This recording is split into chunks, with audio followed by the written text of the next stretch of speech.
શ્રીમદ ભાગવતમ સ્કંદ ત્રીજો અધ્યાય 31મો ભગવાન કપિલનો જીવની ગતિ વિશે ઉપદેશ। ભગવાને કહ્યું, ભગવાનના નિરીક્ષણ હેઠળ અને પોતાના કર્મફળ અનુસાર જીવાત્માને અમુક પ્રકારનું શરીર ધારણ કરવા માટે પુરુષના વીર્યકણ દ્વારા સ્ત્રીના ગર્ભમાં પ્રવેશ કરાવવામાં આવે છે। આ જ પ્રક્રિયા બધા દેહધારી જીવોને લાગુ પડે છે। બધું જ ભગવાનની દેખરેખ હેઠળ થાય છે। ભૌતિક પ્રકૃતિ શરીર પૂરું પાડે છે, પરંતુ તે પરમાત્માની દોરવણી હેઠળ કામ કરે છે। પરમાત્મા તરીકે ભગવાન હંમેશા વ્યક્તિગત આત્માની સાથે રહે છે અને તેઓ ભૌતિક પ્રકૃતિને વ્યક્તિગત જીવના કર્મફળ પ્રમાણે તેને અમુક પ્રકારનું શરીર પૂરું પાડવાની દોરવણી આપે છે અને પ્રકૃતિ તે પૂરું પાડે છે। પ્રથમ રાત્રિએ વીર્ય તથા રજ મિશ્ર થાય છે અને 5મી રાત્રિ સુધી તે મિશ્રણ એક પરપોટા જેવું થાય છે।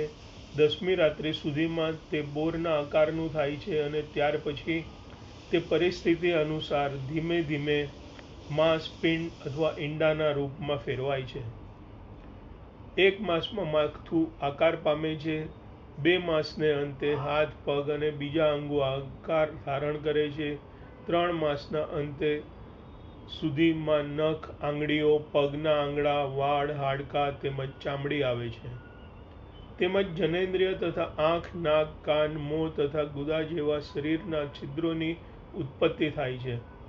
ગર્ભધારણના દિવસથી 4 માસમાં શરીરના આવશ્યક 7 દ્રવ્યો રસ, રક્ત, માંસ, મેદ, અસ્થિ, મજ્જા અસ્તિત્વમાં આવે છે અને 5 માસને અંતે ભૂખ તથા તરસની લાગણી આવે છે અને 6 માસના અંતે ઓરથી વીંટળાયેલા ગર્ભમાંનું બાળક પેટની જમણી તરફ ફરવા માંડે છે। 6 માસના અંતે જ્યારે બાળકનું શરીર સંપૂર્ણપણે વિકસિત થઈ જાય છે ત્યારે બાળક જો નર જાતિનું હોય તો તે જમણી બાજુએ હલનચલન કરે છે અને જો તે સ્ત્રી જાતિનું હોય તે ડાબી તરફ હલનચલન કરે છે। માતાએ ગ્રહણ કરેલા અન્નપાનમાંથી પોષણ મેળવીને તે ગર્ભસ્થ શિશુ વિકસે છે। માતાના આંતરડામાંથી નાળ માતાને ગર્ભમાંના બાળકને ઉદર સાથે જોડે છે અને આ નાળ વાટે ગર્ભસ્થ બાળક પોતાની પચાયેલો ખોરાક મેળવે છે। એ રીતે ગર્ભમાં બાળકને પોતાના આંતરડા દ્વારા ખોરાક મળે છે અને દિવસે દિવસે તેનો વિકાસ થાય છે। વેદ સાહિત્યના સ્મૃતિશાસ્ત્રોમાં જાહેર કરેલા સગર્ભ માતાએ પાળવાના વિધિ નિયમો પણ ઘણા ઉપયોગી છે। મનુષ્યએ જન્મ તથા મૃત્યુના વિશિષ્ટ પ્રકારના કષ્ટોને સમજવા માટે બહુ જ સાવચેત રહેવું જોઈએ। જેવી રીતે માતાના ગર્ભની અંદર શરીરના વિકાસ દરમિયાન આપણે ઘણી મુશ્કેલીઓમાંથી પસાર થવું પડે છે, તેમ મૃત્યુ વખતે પણ ઘણા કષ્ટો સહન કરવા પડે છે।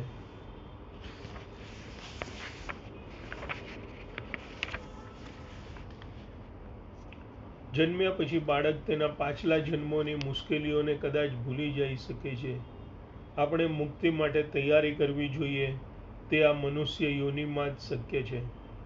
ભૌતિક અસ્તિત્વના અંધકારને, અવિદ્યાને પાર કરવા માટેનું એકમાત્ર સાધન આ મનુષ્ય જન્મ છે।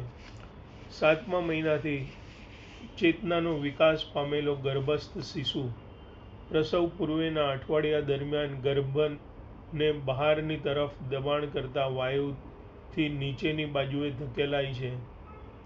7મા મહિનાના અંતે શરીરમાંના વાયુ દ્વારા શિશુ ફરે છે અને એક સ્થાને રહેતું નથી, કારણ કે પ્રસવ પૂર્વ સમગ્ર ગર્ભાશયની રચના ઢીલી થઈ જાય છે।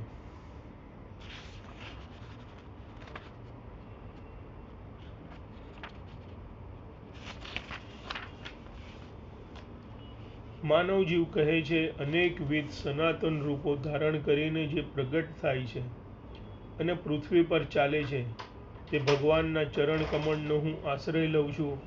હું માત્ર તેમનો જ આશ્રય લઉં છું, કારણ કે તેઓ મને બધા જ ભયમાંથી મુક્ત કરી શકે છે.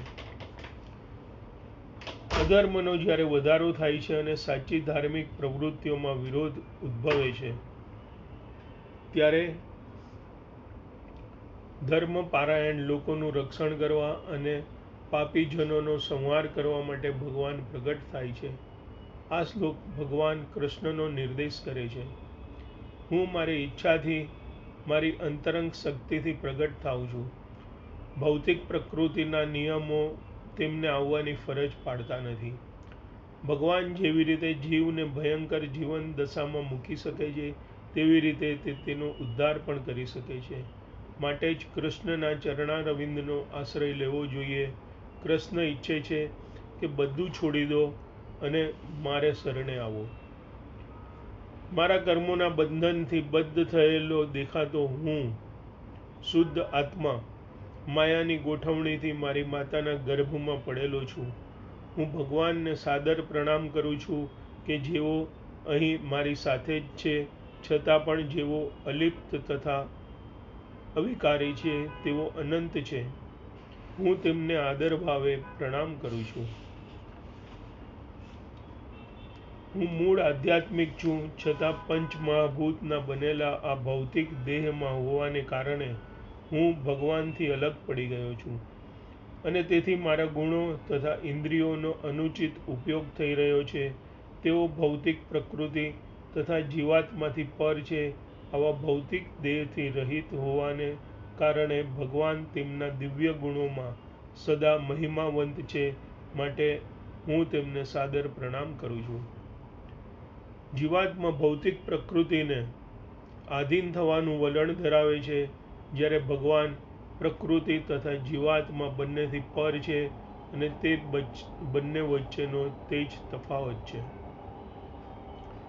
પ્રકૃતિના સંસર્ગ દોષમાંથી પોતાનું શુદ્ધિકરણ કરવું અને ભગવાન સાથે ગુણાત્મક રીતે એક થવાય એવી આધ્યાત્મિક ભૂમિકામાં પોતાની જાતને મૂકવી એ જ ભક્તિ યોગની સમગ્ર પ્રક્રિયા છે. મુક્તિ કૃષ્ણ ભાવનામાંથી પ્રાપ્ત થાય છે, અને તેનો આરંભ શરણાગતિથી થાય છે. તેથી અહીં કહ્યું છે કે હું પરમાત્માને સાદર પ્રણામ કરું છું. જ્ઞાનથી નહીં, પરંતુ ભાગવત કૃપાથી મનુષ્ય મુક્તિ પામે છે. ભગવાનની સર્વોપરી ઈચ્છાથી આપણે આ માયા શક્તિના પ્રભાવ હેઠળ આવી ચૂક્યા છીએ.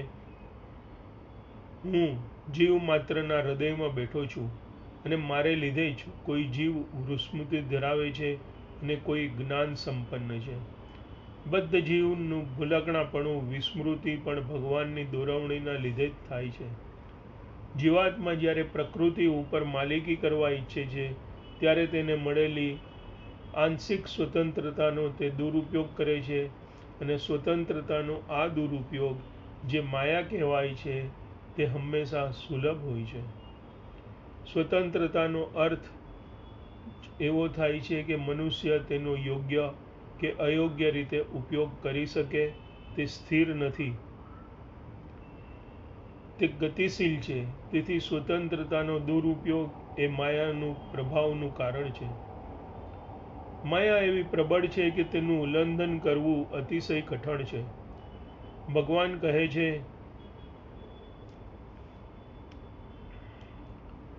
જો તે મારા શરણમાં આવે તો પ્રકૃતિના કઠોર કાયદાના પ્રભાવને દૂર કરી શકે છે. જીવાત્મા તેની ઈચ્છાથી માયાના પ્રભાવ હેઠળ મુકાયેલો છે, અને જે કોઈ આ બંધનમાંથી બહાર નીકળી જવા ઈચ્છતો હોય, તે કેવળ ભગવત કૃપાથી જ તેમ કરી શકે છે. પોતે ભગવાનનો સનાતન સેવક છે એમ જાણવું એ જ તેની સાચી સ્થિતિ છે. ભગવાન સિવાય તમામ જડ ચેતન પદાર્થોનું સંચાલન કરનાર અન્ય કોઈ નથી. ભૂત, વર્તમાન અને ભવિષ્ય એવી સમયની ત્રણેય કાલાવસ્થામાં તેઓ વિદ્યમાન છે. માટે જ બદ્ધ જીવ તેમની દોરવણીથી વિવિધ પ્રવૃત્તિઓમાં પરોવાયેલો રહે છે. આપણે માત્ર તેમને શરણાગત થવું જોઈએ. જે મનુષ્ય ભૌતિક રીતે સંતુષ્ટ થવા ઈચ્છે છે અથવા તો પ્રકૃતિ ઉપર જે પ્રભુત્વ કરવા માગે છે, તેને ભગવાન પોતાની સેવા કરવાનું ભૂલી જવાનું અને ભૌતિક પ્રવૃત્તિઓના કહેવાતા સુખમાં પરોવાઈ જવાની તક આપે છે. તે પ્રમાણે મનુષ્ય જ્યારે પ્રકૃતિ ઉપર પ્રભુત્વ મેળવવામાં હતાશ થાય છે અને ભૌતિક બંધનમાંથી છૂટી જવા માટે આતુર બને છે, ત્યારે ભગવાન અંદરથી તેને જ્ઞાન આપે છે. તેણે ભગવાનના શરણે જવું જોઈએ, ત્યારે તેને મુક્તિ મળે છે. જીવાત્મા ભૌતિક અસ્તિત્વની દુઃખમય દશા ભોગવતો જન્મ ભટક્યા કરે છે, પરંતુ જ્યારે ભૌતિક જંજાળમાંથી મુક્ત થવા બહુ ઉત્કંઠ બને છે, ત્યારે તેને ગુરુ તથા કૃષ્ણ દ્વારા બોધ મળે છે. આનો અર્થ એ જ કે જીવના હૃદયમાં પરમાત્મા રૂપે કૃષ્ણ બિરાજે છે. જ્યારે જીવાત્માની ઉત્કંઠા તીવ્ર બને છે, ત્યારે ભગવાન તેને પોતાના પ્રતિનિધિ સદ્ગુરુનો આશ્રય લેવાની દોરવણી આપે છે. અંદરથી દોરવણી પામી ને બહારથી ગુરુનું માર્ગદર્શન મેળવી ને મનુષ્ય કૃષ્ણ ભાવનાનો માર્ગ પ્રાપ્ત કરે છે. બદ્ધ જીવાત્માના હૃદયમાં કૃષ્ણ ભાવનાનું બીજ રોપાય છે અને જ્યારે તે ગુરુ પાસેથી ઉપદેશામૃતનું શ્રવણ કરે છે, ત્યારે તે બીજ ફળે છે અને તેનું જીવન ધન્ય બને છે.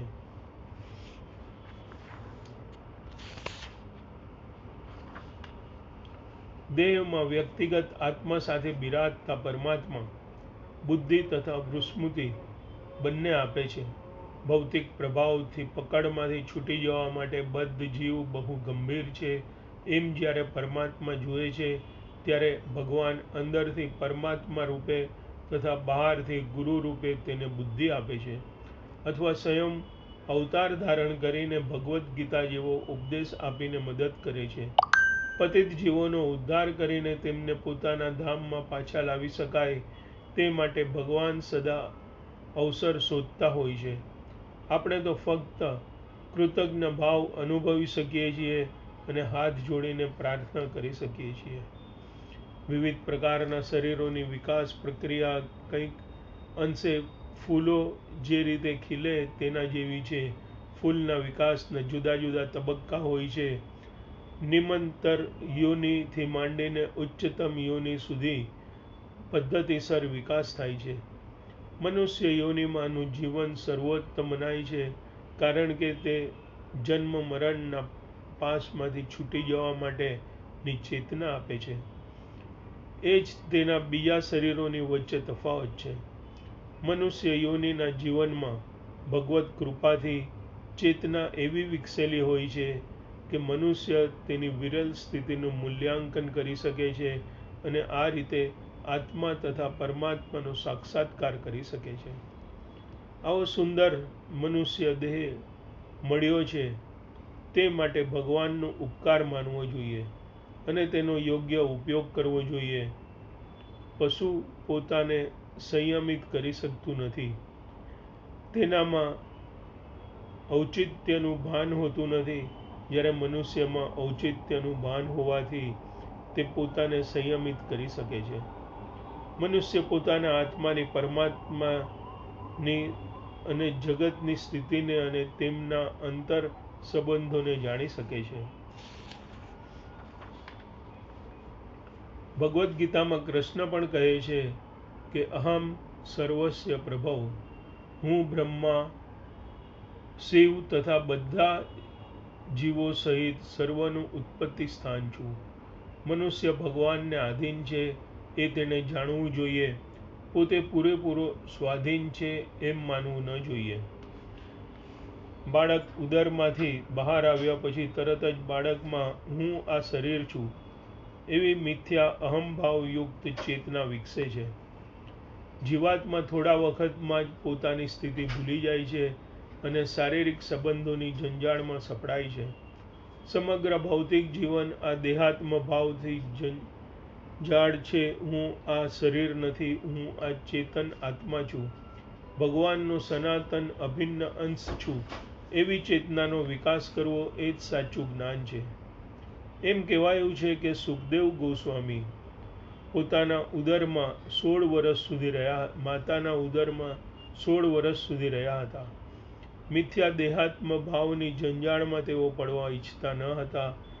માતાના ઉદરમાં આવું જ્ઞાન કેળવ્યા પછી 16 વર્ષને અંતે તેઓ બહાર આવ્યા અને તત્કાળ ઘર છોડીને ચાલ્યા ગયા કે જેથી માયાના પ્રભાવથી બંધનમાં સપડાય નહીં. કોઈ મનુષ્ય કૃષ્ણના ચરણ કમળમાં શરણાગત થાય છે તે જીવનની આ મિથ્યા કલ્પનામાંથી છૂટી જઈ શકે છે. કેવળ માયાના પ્રભાવથી જ કૃષ્ણ મનુષ્ય સાથેનો પોતાનો સનાતન સંબંધ ભૂલી જાય છે અને તેના શરીર સાથે તથા પત્ની, બાળકો, મિત્ર, સમાજ, પ્રેમ વગેરે જેવી શરીરની ગૌણ પેદાશો સાથે આત્મભાવ રાખે છે. એ રીતે તે માયાના પ્રભાવનો ભોગ બને છે. કૃષ્ણ ભાવનાનો વિકાસ કરવો એ જ સર્વોત્તમ વસ્તુ છે. કૃષ્ણ ભાવનાની પ્રાપ્તિ ભગવત કૃપાથી કૃષ્ણ ભાવના વિકસાવે છે તે તેના જીવનમાં સફળ થાય છે, કારણ કે પોતાને કૃષ્ણ ભાવનામાં રાખવા માત્રથી જન્મ મરણના પુનરાવર્તનમાંથી પોતાને બચાવી લેશે. મનુષ્યની બુદ્ધિ તેની મિત્ર છે અને એ જ બુદ્ધિ તેની દુશ્મન પણ થઈ શકે છે.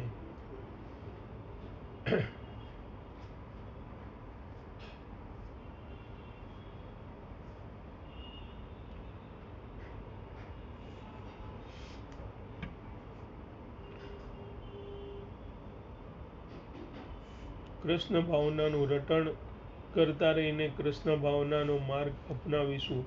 મનુષ્ય ગમે ત્યાં ને સર્વત્ર કૃષ્ણ ભાવનાનું સંવર્ધન કરી શકે છે. કોઈ પણ પરિસ્થિતિમાં આ કૃષ્ણ ચેતના અટકાવી શકાતી નથી.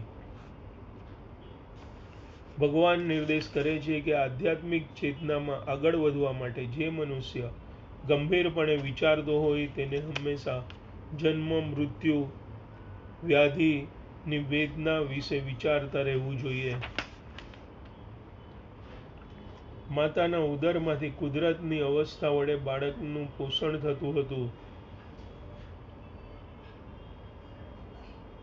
આધ્યાત્મિક જ્ઞાનના ઉદરમાં વિકસતું હતું તે તો માયાના પ્રભાવથી નષ્ટ થઈ ચૂક્યું હતું.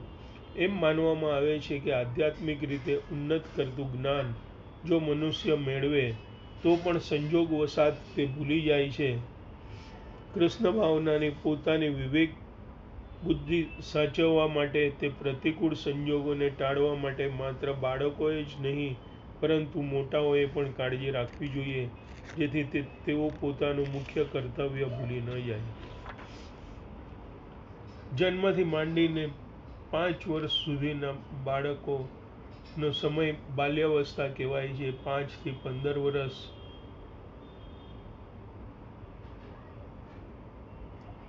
પ્રોગંડ અવસ્થા કહેવાય છે. 16મે વર્ષે યુવાવસ્થાનો પ્રારંભ થાય છે. ભાગવદ્ ગીતામાં 3જા અધ્યાયમાં 36મા શ્લોકમાં અર્જુને કૃષ્ણને પ્રશ્ન પૂછ્યો હતો. જીવાત્મા સનાતન છે એમ હોવાથી તે ભગવાન સાથે ગુણાત્મક રીતે એક છે એમ કહેવાયું છે, તો પછી તે વિષયનો ભોગ કેમ બને છે અને માયાશક્તિના પ્રભાવથી અનેક પાપ કર્મો કેમ કરે છે? આના જવાબમાં ભગવાન કૃષ્ણે કહ્યું હતું કે જીવનને તેની ઉત્કૃષ્ટ અવસ્થામાંથી ભૌતિક જીવની ખરાબ દશામાં અધોગતિ કરનારા કામ વાસના છે અને આ કામ વાસના પરિસ્થિતિ મુજબ ક્રોધમાં ફેરવાઈ જાય છે. કામ અને ક્રોધ બંને રજોગુણની ભૂમિકા ઉપર રહે છે.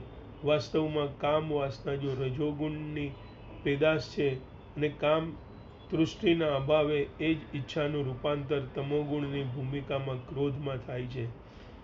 જ્યારે અજ્ઞાન તમસ અને આત્માને આવરી લે છે ત્યારે તે નરક જેવી અત્યંત ઘૃણાસ્પદ જીવન દશામાં અધોગતિ પામવાનું કારણ બને છે. નરક જેવી દશામાંથી આધ્યાત્મિક જ્ઞાનની ઉચ્ચ અવસ્થામાં જીવાત્માનું ઉત્થાન કરવા માટે આ કામ વાસનાનું રૂપાંતર કૃષ્ણ પ્રેમમાં થવું જરૂરી છે.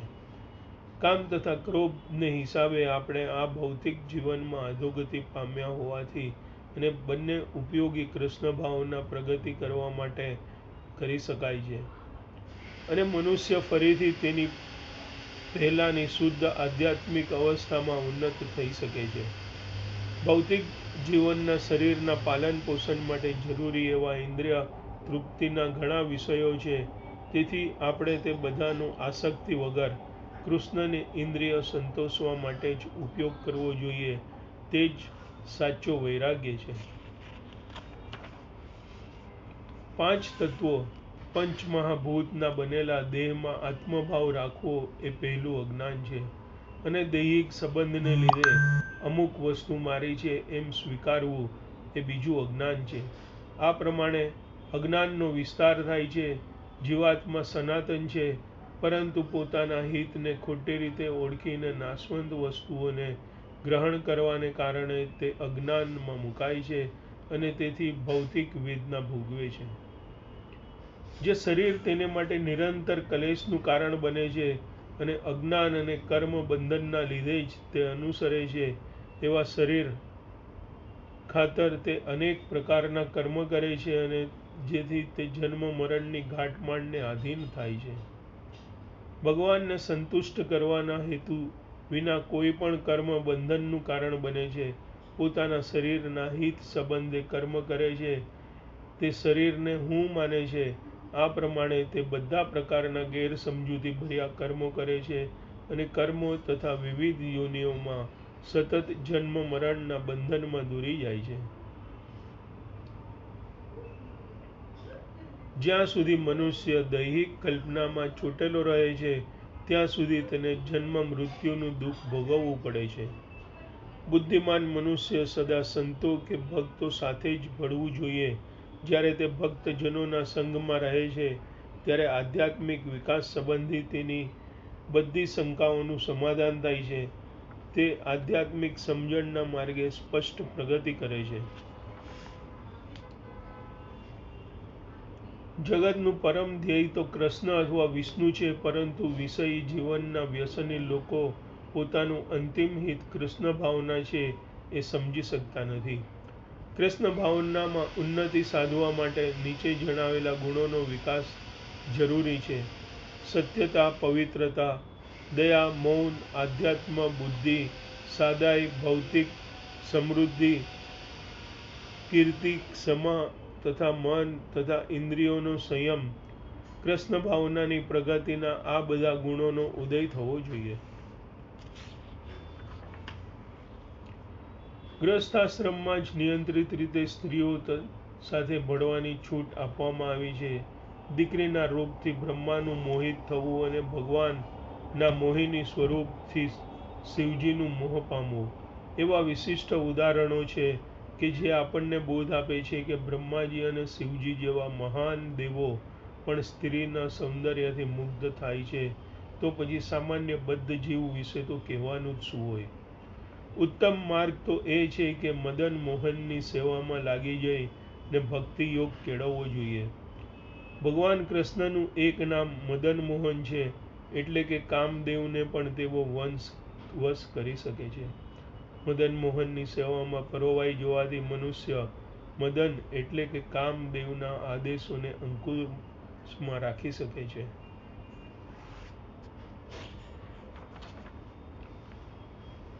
હરિદાસ ઠાકુર સાથે એવો પ્રસંગ બન્યો હતો. એક સુંદર વેશ્યાએ મધ્યરાત્રિમાં તેમને આકૃષ્ટ કરવાનો પ્રયત્ન કર્યો હતો, પરંતુ શ્રી હરિદાસ ઠાકુર ભગવાનના દિવ્ય પ્રેમમાં, ભગવાન ભક્તિમાં લીન હોવાથી સ્ત્રી પ્રત્યે મોહિત થયા ન હતા, બલકે પોતાના દિવ્ય સંગ દ્વારા તેમણે પેલી વેશ્યાને ભક્ત બનાવી તેની કાયાપલટ કરી નાખી હતી. જ્યારે ભગવાન સ્ત્રીથી આકર્ષવા માગે છે ત્યારે તેમની પોતાની શક્તિમાંથી એવી સ્ત્રીને ઉત્પન્ન કરે છે કે જે રાધારાણી છે.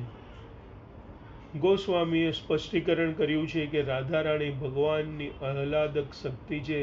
ભગવાન જ્યારે દિવ્ય આહ્લાદક સુખ ભોગવવાના ઈચ્છે છે ત્યારે તેમને પોતાની શક્તિઓમાંથી સ્ત્રીની ઉત્પત્તિ કરવી અને એ રીતે સ્ત્રીના સૌંદર્યથી આકૃષ્ટ થવાથી મૃત્યુ સ્વાભાવિક છે, કારણ કે જે દિવ્ય જગતમાંથી પણ વિદ્યમાન છે, ભૌતિક જગતમાં તે વિકૃતિ રૂપે પ્રતિબિંબિત થાય છે, અને તેથી અનેક જાતની ગેલછા ઉન્માદ જોવા મળે છે. પ્રકૃતિ સૌંદર્યથી આકૃષ્ટ થવાને બદલે જો મનુષ્ય રાધારાણી તથા કૃષ્ણના સૌંદર્યથી આકૃષ્ટ થવા ટેવાય એવું ભગવદ્ ગીતામાં કથન સાચું ઠરે છે. રાધા કૃષ્ણના દિવ્ય સૌંદર્યથી જ્યારે મનુષ્ય આકર્ષાય છે, ત્યારે ફરી પ્રાકૃત સ્ત્રી સૌંદર્યથી કદાપી આકર્ષાતો નથી. રાધા કૃષ્ણની ઉપાસનાનું આ એક વિશિષ્ટ મહત્વ છે. જ્યારે આપણે મદન મોહનની તથા કૃષ્ણ તથા તેમની પ્રેયસીના સૌંદર્યથી આકૃષ્ટ થઈએ છીએ, ત્યારે બદ્ધ જીવની શૃંખલા આપણને આકૃષ્ટ કરી શકતી નથી. મનુષ્ય જ્યારે ભાગવત સેવા દ્વારા ભૌતિક સંસર્ગ યોગમાંથી મુક્ત થઈ જાય છે, ત્યારે તેને ભાગવત વિજ્ઞાન સમજાય છે. સાધારણતઃ બદ્ધ જીવો પોતાના આત્માને ગુમાવી દે છે, પરંતુ આધ્યાત્મ માર્ગે જનારા આધ્યાત્મ પ્રાપ્ત હોય છે.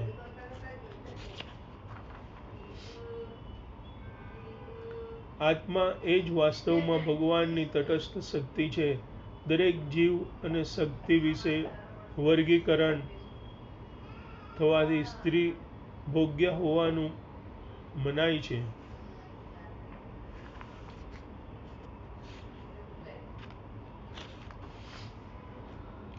કૃષ્ણના સંબંધે ગ્રહસ્થ તરીકે સાથે રહેવા જોઈએ. કૃષ્ણની સેવામાં કર્તવ્ય પાલન કરવાનો જ હેતુ હોવો જોઈએ. બાળકો, પત્ની અને પતિને કૃષ્ણ ભાવના યુક્તના કર્તવ્યોમાં જોડી દો, તો આ બધી દૈહિક તથા સાંસારિક આસક્તિઓ દૂર થશે. કૃષ્ણ માધ્યમ રૂપ હોવાથી ચેતના શુદ્ધ હોય છે અને ક્યારેય અધોગતિની શક્યતા રહેતી નથી. ભૌતિક જીવનમાં આસક્ત જીવાત્મા તેના વિશિષ્ટ પ્રકારના દેહને લીધે સકામ કર્મ અનુસાર એક ગ્રહલોકમાંથી બીજા ગ્રહલોકમાં ભટકતો રહે છે. એ રીતે તે નિરંતર સકામ કર્મો કરતો રહી તેના ફળ ભોગવતો રહે છે. જીવ જ્યારે ભૌતિક દેહમાં પુરાય છે, ત્યારે તેને જીવભૂત કહેવામાં આવે છે, અને જ્યારે તે ભૌતિક દેહમાંથી મુક્ત થાય છે, ત્યારે તે બ્રહ્મભૂત કહેવાય છે. જન્મોજન્મ તેના ભૌતિક દેહને બદલતો રહીને વિવિધ યોનિઓમાં પસાર થાય છે. એટલું જ નહીં, પરંતુ એક ગ્રહલોકમાંથી બીજા ગ્રહલોકમાં પણ પ્રવાસ કરે છે. સકામ કર્મના બંધનમાં રહેલા જીવો એ રીતે સમસ્ત વિશ્વભરમાં ભટકતા રહે છે, અને કૃષ્ણની કૃપાથી જો સત્કર્મ દ્વારા તે સારા નસીબે સદ્ગુરુના સંપર્કમાં આવે તો ભક્તિનું બીજ પ્રાપ્ત કરે છે, અને આ બીજ મેળવ્યા પછી જો મનુષ્ય પોતાના હૃદયમાં તેનું બીજ રોપણ કરે અને શ્રવણ તથા કીર્તન રૂપી જળ દ્વારા તેનું સિંચન કરે, તો તે બીજમાંથી મોટા વૃક્ષનો વિકાસ થાય છે, અને ફળ ફૂલ આવે છે, અને જીવાત્મા તેમાંથી મળતું સુખ આ ભૌતિક જગતમાં પણ ભોગવી શકે છે. અને આ બધી સંજ્ઞાઓમાંથી મુક્ત થાય ત્યારે ભક્તિ યોગમાં તન્મય એવો પૂરેપૂરો કૃષ્ણ ભાવના પારાયણ થાય ત્યારે તે જીવન મુક્ત કહેવાય છે. અનંત કાળથી જીવ વિવિધ યોનિઓમાં અને જુદા જુદા ગ્રહલોકમાં સતત પ્રવાસ કરતો રહે છે. ભગવદ્ ગીતામાં આ પ્રક્રિયા વિશે સ્પષ્ટતા થઈ છે. માયાના પ્રભાવ હેઠળ દરેક જીવ ભૌતિક શક્તિ વડે આપવામાં આવેલા દેહરૂપી વાહનમાં આરૂઢ થઈ ને વિશ્વભરમાં ભટકતો રહે છે. ભૌતિકતાયુક્ત જીવનમાં કર્મ અને વિકર્મની હારમાળાનો સમાવેશ થાય છે. બાળક જ્યારે જન્મે છે, ત્યારે તેનો વિશિષ્ટ પ્રકારનો દેહ અને બીજા કર્મ સમૂહનો આરંભ છે એમ સમજવું. કોઈ માણસ ઘરડો માણસ મળે ત્યારે પ્રાત્યાગિકાદિ વિક્રમોનો એક સમૂહનો અંત આવ્યો છે એમ જાણવું. આપણે જોઈ શકીએ છીએ કે વિભિન્ન કર્મ વિપાકને કારણે એક જ સ્થાનમાં, એક જ સમયે તથા એક જ સમાન વાતાવરણમાં જન્મેલા મનુષ્યનો એક શ્રીમંત કુટુંબમાં અને બીજાનો ગરીબ કુટુંબમાં જન્મ થાય છે. જે મનુષ્ય પોતાના સાથે સત્કર્મ લઈને આવે છે તે શ્રીમંત અથવા ધાર્મિક ભક્ત કુટુંબમાં જન્મ લેવાની તક આપવામાં આવે છે, અને જે પોતાની સાથે દુષ્કર્મ લઈને જતો હોય છે તેને અધમ તથા દરિદ્ર કુટુંબમાં જન્મ અપાય છે. શરીરનો ફેરફાર દેહાંતર એટલે જુદા કર્મક્ષેત્રનો ફેરફાર. જીવને વિશિષ્ટ પ્રકારના કર્મ માટે વિશિષ્ટ પ્રકારનો દેહ આપવામાં આવે છે, એ હવે સ્પષ્ટ થયું છે. આ પ્રક્રિયા એવા કાળથી સતત આવી રહી છે જેનો તાગ કાઢવો અશક્ય છે. જ્યારે માણસ કહે છે કે હું જોઉં છું, એનો અર્થ એમ થાય છે કે તે તેની આંખથી જુએ છે, તે તેની દ્રષ્ટિ સાધનાથી જુએ છે, અને દ્રષ્ટિનું સાધન તૂટી જાય કે રોગગ્રસ્ત થાય કે નિષ્ક્રિય બની જાય ત્યારે તે દ્રષ્ટા પણ નિષ્ક્રિય બની જાય છે. તે જ પ્રમાણે આ ભૌતિક શરીરમાં અત્યારની ક્ષણે જીવાત્મા સક્રિય છે, અને જ્યારે કાર્ય કરવાની અસમર્થતાને લીધે શરીરની સમાપ્તિ થાય છે ત્યારે જીવ પણ તેનો કર્મફળ અનુસાર કર્મ થવાથી અને કર્મ કરવાથી સમાપ્ત થઈ જાય છે. જ્યારે જીવનું કર્મ કરવાનું સાધન ભાંગી જાય છે ને કાર્ય કરી શકતું નથી ત્યારે તેને મૃત્યુ કહેવાય છે. ફરીથી જ્યારે જીવને કર્મ કરવાનું તેવું સાધન મળે તેને જન્મ કહેવાય છે. જન્મ અને મૃત્યુની આ પ્રક્રિયા નિરંતર દેહાંતર વડે પ્રતિક્ષણે ચાલતી રહે છે. અંતિમ પરિવર્તનને મૃત્યુ કહે છે અને દેહના ગ્રહણને જન્મ કહે છે. જન્મ તથા મૃત્યુના પ્રશ્નનો એ ઉકેલ છે. વાસ્તવમાં જીવને ન તો જન્મ છે કે ન તો મૃત્યુ છે. જીવ તો સનાતન છે. આ ભૌતિક દેહના વિનાશ પછી પણ જીવાત્મા ક્યારેય મરતો નથી. માટે મનુષ્યએ મૃત્યુને તીવ્ર ભય કે અણગામાંથી જોવું ન જોઈએ, તથા જીવનની જરૂરિયાતો ભોગવવામાં અતિશયતા પણ ન કરવી જોઈએ. જીવાત્માનું સાચું સ્વરૂપ જાણીને મનુષ્યએ આ જગતમાં ધીર થઈને વિચરણ કરવું જોઈએ. જો મનુષ્ય ભૌતિક પ્રકૃતિના કઠણ નિયમોને ઓળંગી જઈને નિરંતર ભગવત ભક્તિમાં તન્મય રહે છે તો તે બ્રહ્મમાં સ્થિર થયેલો જીવન મુક્ત ગણાય છે. પૂર્ણ પુરુષોત્તમ ભગવાન ભૌતિક સર્જનની પેલે પાર છે.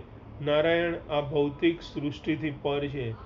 જ્યારે મનુષ્ય નારાયણ રૂપે, રાધા કૃષ્ણ કે સીતારામ સ્વરૂપે ભગવાનની સેવામાં ખરેખર પરોવાઈ જાય છે ત્યારે તે જીવન મુક્તિની ભૂમિકામાં પામેલો દેખાય છે.